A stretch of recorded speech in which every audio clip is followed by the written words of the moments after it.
What's a black hole? Take a mass and compress it very, very prodigiously.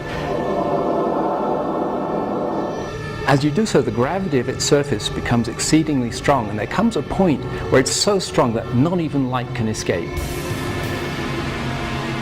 So a good way to think about a black hole is it's a region where space itself is falling inside the black hole.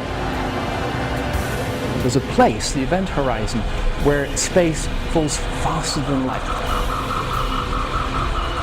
Imagine that this were a black hole.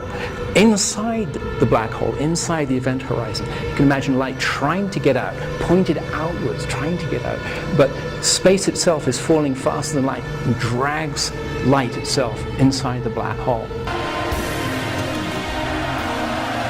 So let's imagine that we fall through the event horizon.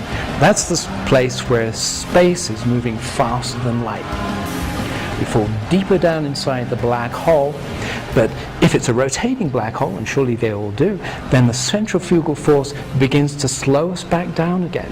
And deep inside the black hole, there's a place called the inner horizon, where the flow of space slows back down to the speed of light. And at that point, all the light and material that ever fell into the black hole tends to pile up.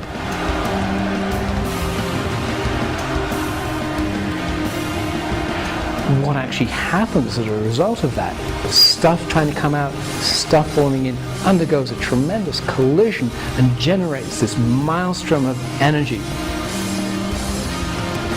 At a certain moment, as we hit the inner horizon, there's this infinitely bright, blinding flash of light. That's all the stuff that's been waiting there, trying to get out, is just held there at the inner horizon.